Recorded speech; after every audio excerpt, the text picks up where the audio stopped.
La fabrique de la Seine. Une saison à Malakoff, scène nationale. Par Octave Broutard. Est-ce que tout le monde est là ?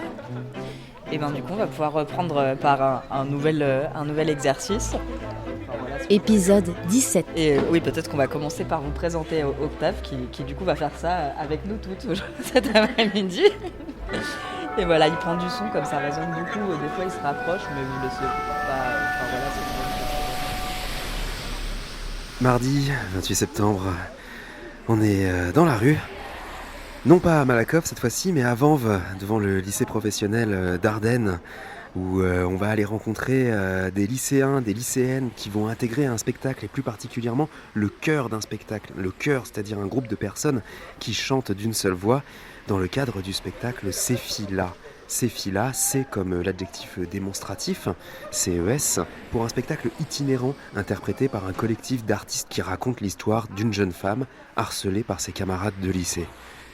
Et nous, là, on va aller écouter le premier atelier.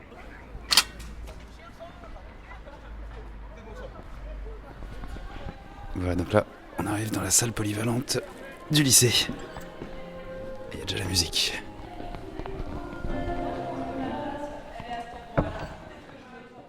Chacune va prendre une chaise et on va faire une ligne de chaises, là comme ça, qui regarde vers les fenêtres.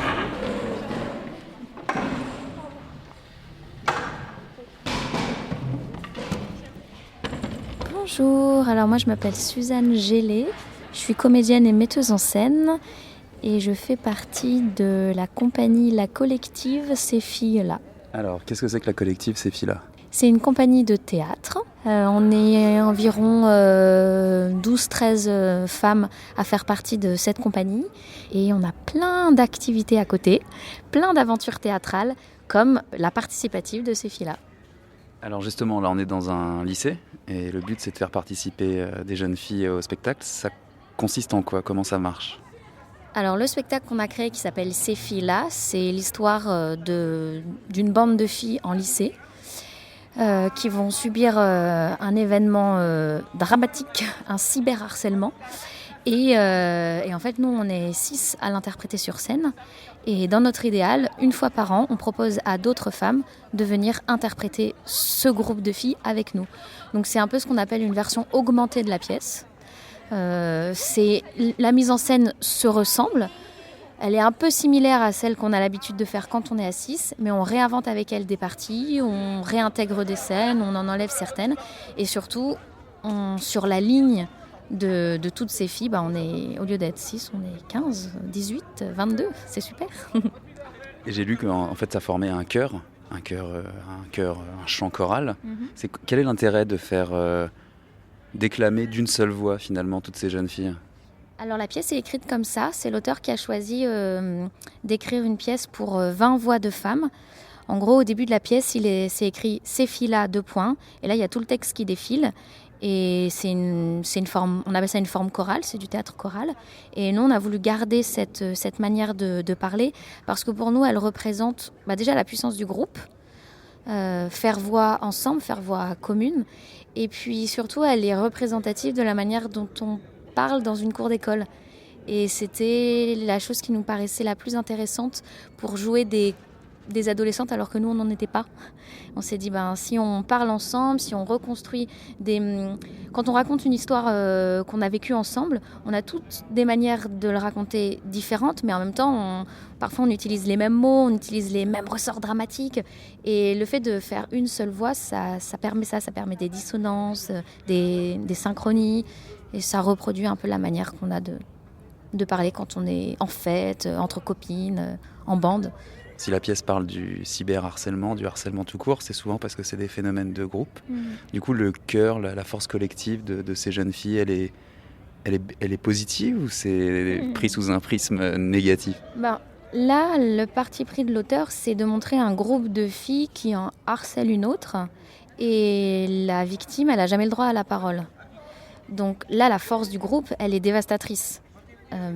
On suit celle qui a dit la chose en premier, même si elle n'est pas forcément juste, même si elle est complètement méchante. souvent dans la pièce, il y a même des points de vue qui ressortent du chœur. À un moment, il y en a une qui dit, enfin, le groupe dit « Ah, moi j'ai envie de faire ça », puis d'un seul coup, le groupe dit « Ah non, moi j'ai envie de faire ça ». Et on entend en fait les différents points de vue qui se confrontent, mais on choisit toujours un seul avis. Donc là, la force du groupe, elle est dévastatrice, mais justement, l'auteur, à la fin de la pièce, il fait réapparaître la victime, qui s'appelle Scarlett. Et là, elle fait un plaidoyer féministe, un beau portrait d'une adolescente qui prend la parole pour parler de sororité et pour dire qu'il ne faut pas être des moutons dans la vie et que tous les points de vue qu'elles avaient, en fait, étaient intéressants et que si elles n'avaient pas suivi, en fait, elles auraient peut-être pu enrayer ou désenrayer ce phénomène qui a pris tout le lycée. Donc nous, on aime bien dire qu'on joue un peu les harceleuses, les méchantes, le cœur des méchantes. Mais la pièce, elle est fondamentalement pas méchante. Elle montre que la force du groupe est puissante et qu'on peut en faire quelque chose de positif si justement on s'écoute les unes les autres. De montrer que le groupe, il n'a pas une seule voix, que le groupe est fait de toutes les voix de chacune et que ça compte.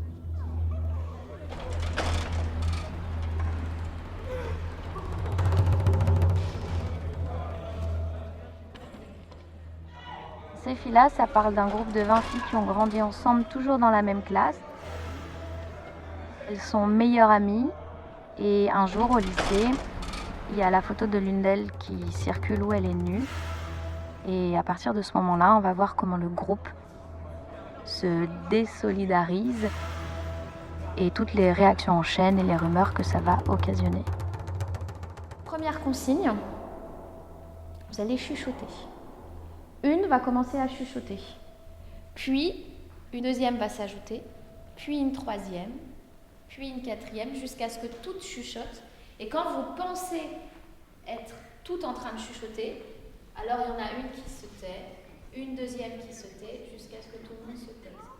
Quelque chose qui montre... Lola Orillon, je fais partie de la collective Ces filles-là, je suis comédienne et metteuse en scène dans cette compagnie de théâtre. Alors, quelle est la spécificité de cette compagnie de théâtre ? Alors la spécificité, c'est déjà on est une collective du coup que de femmes, que ce soit sur le plateau ou dans les bureaux. Alors c'est pas qu'on exclut les hommes, mais c'est que ça s'est fait comme ça et pour l'instant ça nous va comme ça. On collabore quand même avec des hommes, hein, on n'exclut personne. Et nous, on essaie de faire, en tout cas ce qui nous intéresse de communiquer avec les gens et tout, c'est de parler de choses d'actualité, donc des textes contemporains ou des choses qui ont lieu avec le réel, et notamment sur les femmes, la place de la femme dans la société, d'essayer par plusieurs biais différents, plusieurs thématiques, de parler de ça, ça nous importe énormément. Alors moi, comment je vois les choses, c'est que le théâtre, ça permet aussi une approche peut-être un peu moins frontale, parce que tout d'un coup, on vient voir une pièce de fiction, mais qui parle de choses réelles. Mais je vois par rapport aux jeunes, comment ils peuvent recevoir ça, c'est une autre façon de parler de féminisme qui ne perçoivent peut-être pas forcément. Parce que c'est vrai que si on arrive avec des gros sabots en disant voilà, on va parler de féminisme, il faut écouter les femmes, il faut que les femmes aient plus de droits, des fois ça percute autrement. Et le théâtre, pour moi, permet d'aborder les choses peut-être un petit peu plus par en dessous, peut-être un peu plus inconsciemment, notamment chez les jeunes, mais aussi je pense chez des adultes, j'avais jamais vu ça sous cet angle, j'avais jamais pensé les choses comme ça, et ça permet de pas trop agresser les gens non plus. Je trouve que c'est quand même une façon douce de réveiller les consciences. Enfin voilà, je crois que c'est ça, que c'est une façon assez douce de réveiller en tout cas les consciences et de parler de sujets importants. Adolescence, ces filles-là, le lycée, les meilleurs amis, le cœur, le groupe, prendre la parole. Comment ?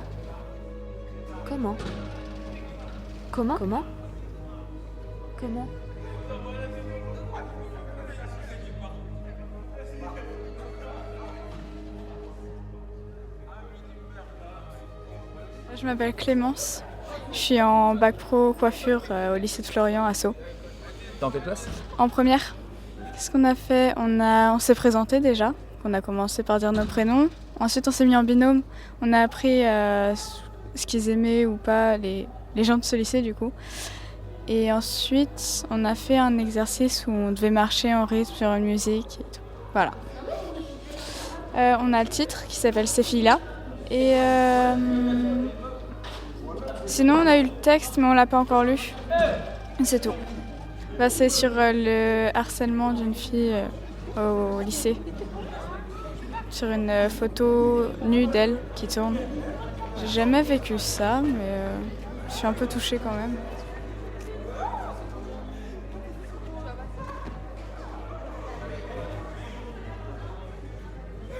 Un rendez-vous avec Malakoff scène nationale, dans les coulisses, sur la scène, sous la scène, avec l'équipe et avec les artistes.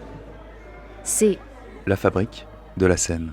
proposé par Octave Broutard, une production Wave Audio.